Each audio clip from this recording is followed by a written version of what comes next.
We already understand what Ukraine's political leadership is. Yes, it's no longer political leadership. Since March of last year,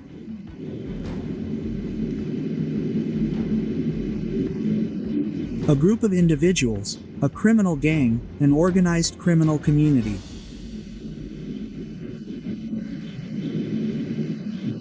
has usurped power and, under the pretext of continuing the war with Russia, is holding on to that power in Ukraine for the purpose of personal enrichment.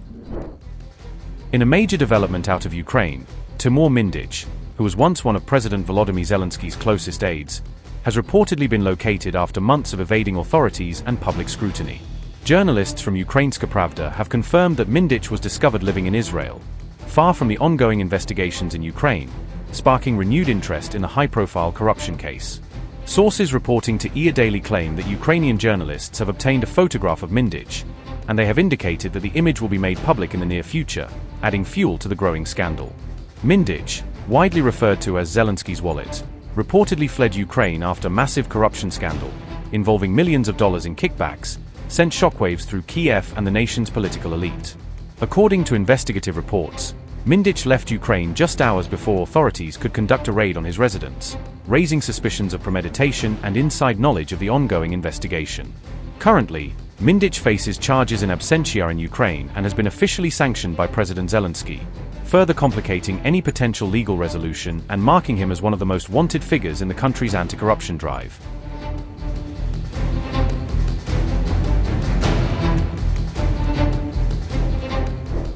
Amid the ongoing conflict with Russia, Ukraine has been rocked by a massive corruption scandal involving alleged kickbacks totaling $100 million, highlighting vulnerabilities in the nation's energy sector during wartime. On November 10th, Ukraine's National Anti-Corruption Bureau, NABU, and the Special Anti-Corruption Prosecutor's Office, SAPO, launched a sweeping operation targeting key players within the energy industry suspected of laundering millions in illicit funds.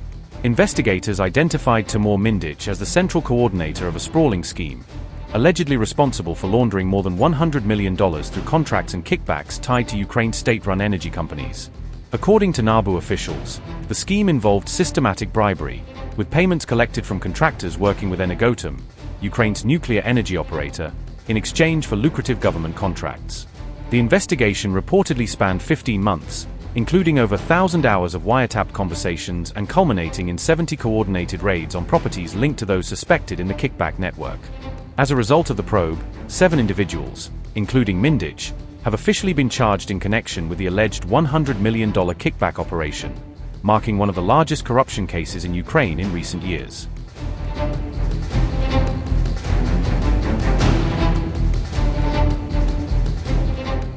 In November, Russian President Vladimir Putin publicly denounced the Ukrainian government, labeling Zelensky's cabinet as an organized criminal group and criticizing Kyiv's leadership for systemic corruption. Putin further claimed that members of Zelensky's administration were more focused on enriching themselves than governing responsibly, portraying the Ukrainian leadership as exploiting the ongoing war for personal financial gain. We already understand what Ukraine's political leadership is. Yes, it's no longer political leadership. Since March of last year,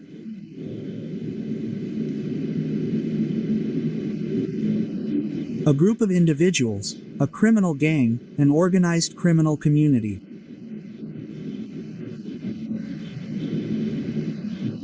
has usurped power and, under the pretext of continuing the war with Russia, is holding on to that power in Ukraine for the purpose of personal enrichment.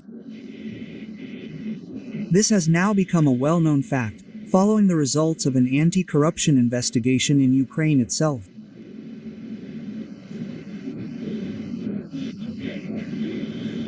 And I think it's clear to everyone that these people, sitting on golden pots, are unlikely to think about the fate of their country, the fate of ordinary people in Ukraine,